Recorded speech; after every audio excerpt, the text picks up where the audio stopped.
안녕하세요, 식도남 미카엘입니다.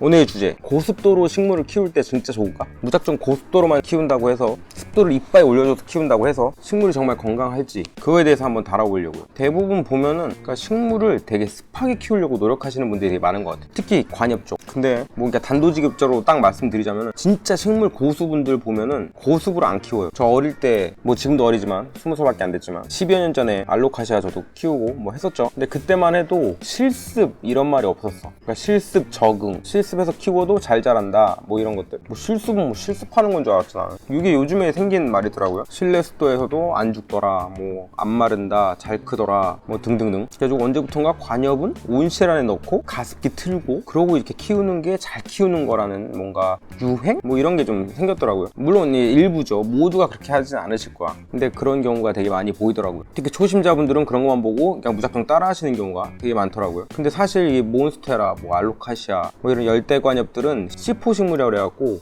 뭐 C3, C4, 캠 매번 말씀은 드리고 있죠. 근데 그걸 굳이 지금 되게 디테일하게 아실 필요는 없어요. 하나하나 천천히 그냥 이렇게 스쳐 지나가면서 한 번씩 귀에 들으면서 익혀놓으셨다가 나중에 식소남에서 자세하게 하나씩 다룰 때 쏙쏙 들어올 수 있게 그냥 지금은 흘려 들으시면 됩니다. 중요하지 않아요. 항상 간결하고 단순하고 편하고 쉽게 가려고 노력을 하고 있는 식소남입니다. 약간 현타를 맞았거든. 어쨌건 얘네들은 어쨌건 이 식물들 특성상 그렇게 고습도가 필요한 식물이 아니에요. 사실은 오히려 건조에 강해. 보통 수목류보다 훨씬 더 건조에 잘 이겨내는 타입이에요. 뭐 코덱스, 선인장, 다육식물 이런 거 말할 것도 없고. 왜 그럴까? 이전 편에서 연속으로 이제 기공에 대해서 다뤘죠. 이로써 이제 고습도에 관련된 이런 이야기들도 이제 함께 나눌 수 있는 이제 베이스가 생긴 거야, 여러분과. 그래서 식소남은 관심 있는 편이든 관심이 없는 편이든 그냥 일단 정주행을 하시는 거를 추천드려요. 나의 조회수를 위해서가 아니라.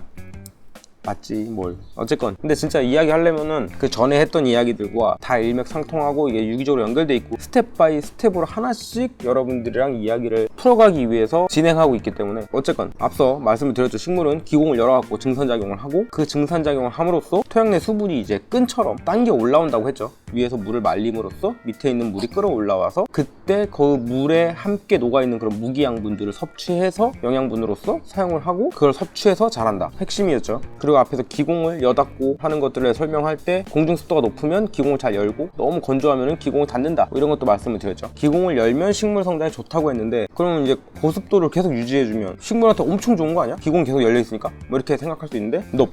원래 여기 약간 효과음 넣어야 되지 않아? nope 하는 그런 효과음이 좀 찾아보고 넣을 수 있으면 넣을게요. nope. 그러니까 단순히 기공을 열어야 좋은 게 아니라 기공을 열고 그리고 증산작용이 일어나서 뿌리로 물과 무기영양분 이런 거를 빨아들여서 그걸 흡수해야 좋은 거라고 했잖아요. 근데 기공을 열었는데 대기 중 습도가 높아. 그러면 증산작용이 잘 일어날까요? 안 되죠. 증발이 안 일어나요. 왜냐면 공중 습도가 이미 높으니까. 물이 안 말라. 식물 체내의 습도랑 대기의 습도의 차이가 클수록 증산은 격렬하게 일어난다. 이게 팩트입니다. 따라서 이제 고습도가 되면, 공중 습도가 되게 높아지면 식물 체내에 있는 습도랑 대기 공중 습도랑 그 사이에 별로 차이가 없는 상태가 되죠. 그러면 이게 기공이 열려서 이산화탄소는 쭉쭉 빨아먹는데 증산은 안 일어나는 거야. 그러니까 일단은 좋지. 이산화탄소를 계속 빨아먹으니까 광합성도 활발해지고 그래서 처음엔 되게 좋아. 그래갖고 식물이 막 잎을 엄청 잘 뽑아내. 무성해져요. 막 정글이 된다고. 그래서 너무 좋구나. 고습에 키웠더니 확실히 식물이 잘 자란다. 이러고 좋아 보일 수가 있어요. 언뜻 보면 그렇죠. 그러나 증산이 일어나지 않는 한 말씀드렸죠. 토양에 있는 무기 영양분을 뿌리에서 흡수할 수가 없다. 물을 빨아들일 필요가 없으니까 아무리 영양제를 주고 비료를 주고 해도 걔를 빨아먹지를 않는 거야. 그래서 결국은 뭐냐, 간단하게 말씀드리면 장기간 고습도로 키우면 영양 부족이 돼서 잎이 시든다. 그뿐만 아니죠. 고습도 상태가 이제 계속 지속되잖아.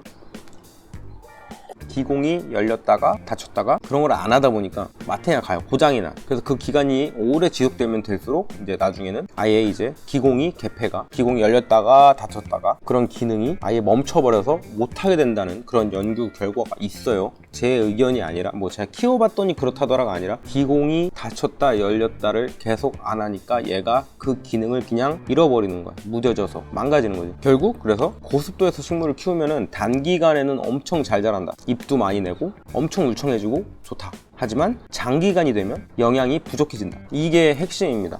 그럼에도 불구하고 이제 관엽 쪽에서는 고습도로 키우는 게 마치 정답인 것처럼 되어 있는 모습을 가끔 봐요. 뭐 다 그런 건 아니고 올바른 정보를 전달하시는 분들도 정말 많아서 다행이긴 하지만, 그냥 보통 일반적으로 카더라가 식물은 습도가 높아야 된다, 그래가지고 맨날 잎에다가 분무질 해주고 뭐 가습기 틀어놓고 온실에 넣어놓고, 근데 팩트로 따졌을 때는 그게 썩 그렇게 좋은 케어 방식이 아니라는 거. 그러니까 니들 틀렸어 뭐 이런 게 아니라, 이런 부분을 알고 식물학적으로 메커니즘 쪽으로 알고 우리가 유동적으로 케어를 했으면 하는 바람이에요. 무조건 그냥 뭐 누가 많이 키우더라, 많이 키우는 사람, 뭐 유명한 사람, 뭐 그런 사람들이 하는 말을 그냥 맹목적으로 그냥 다 따라하지 말고, 그런 분들이 하는 방식을 그냥 따라하지 말고, 왜 그런지, 원리는 어떤지, 메커니즘은 어떤지, 원리와 개념을 알고 그 타당한 건 취하고 메커니즘을 토대로 관리하시기를 추천드리는 거죠. 심지어 코덱스를 키우는 매니아들마저도 일부는 온실이나 가습기를 틀어갖고 케어하시는 분들이 있어. 그러면 이제 뭐 더 잘 자란다, 쑥쑥 자란다, 그러니까 엄청 공을 들여서 막 가습기 틀어놓고 코덱스,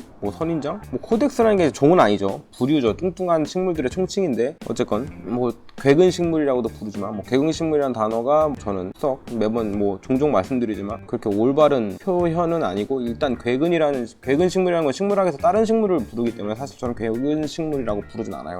어쨌건 코덱스 식물은 거기에는 분명히 선인장도 포함되어 있고 다육식물 대부분이 포함되어 있고, 뭐 그렇죠, 목분류들도 물론 있기 때문에, 그래서 뭐 코덱스 전체라고 말할 수는 없지만 대부분의 그 뚱뚱하고 다육질의 코덱스, 그리고 다육식물들을 온실 안에 넣고 가습기를 틀어서 케어하시는 거는 완전 비추다. 특히 짧고 뚱뚱하게 키워야 되는 이 코덱스 특유의 그 감성이 있는데, 고습도로 키울 경우에는 수영이 길쭉해지죠. 빨리 자라면서 길어져요. 삐쭉해지고 날씬해져요. 웃자람이라고 하죠. 그래서 뭐 주변에도 고습도로 키우시는 분들 애들 수영 보면은, 물론 단기간 그냥 뭐 수입한 야생개체 모양 그대로 유지하고 있는 걸 보시면은 별 차이 없겠지만, 실생이나 특히 실생 같은 경우는 어떤 케어를 하냐에 따라서 모양이 급변하죠. 그런 것들을 보시면은, 아, 고습도로 키웠을 때는 이런 형태로 자라는 경우가 더 많구나, 뭐 알게 되실 거예요. 그래서 코덱스, 특히 우리 코덱스 키우시는 분들, 저는 항상 말씀드려요. 따로 뭐 DM이나 뭐 이렇게 질문 주실 때 다 답변은 못 드려도 가능하나 이렇게 소통을 하거나 하는데, 그럴 때 꼭 말씀드리는 부분이 겉바속촉이라고 하죠.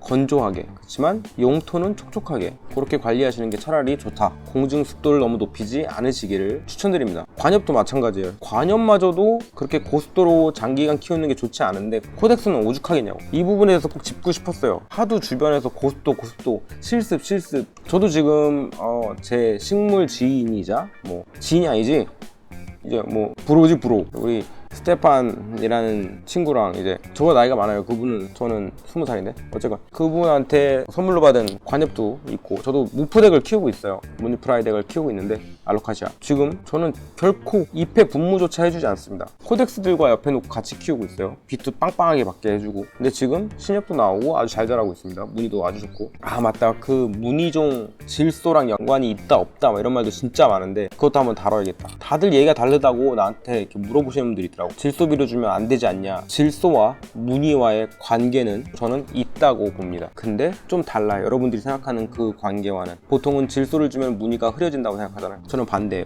질소를 많이 주면 무늬가 또렷해진다 라고 생각하는 입장이기 때문에, 그거에 대한 저의 이제 또 이야기는 또 다음에 한번, 바로 다음 편이 아니라 나중에 댓글에 무슨 무서워, 요즘에 뭐 얘기하면은 자 다음 판 그거 기대됩니다, 그거에 대해 설명해 주세요 막 이러셔갖고, 아, 나 원래 그 기공 시리즈도 그냥 가끔 한 번씩 던지라고 했던 건데, 그러니까 나중에, 바로 다음 편 아니고 나중에 그 무늬종과 질소에 대한 것도 한번 다양한 연구 결과와 과학적 근거에 의해서 한번 다뤄볼게요. 물론 어렵지 않게, 최대한 편하게, 일상적인 언어로. 그게 식소남 미카엘의 지향점이니까. 어쨌든 그렇습니다.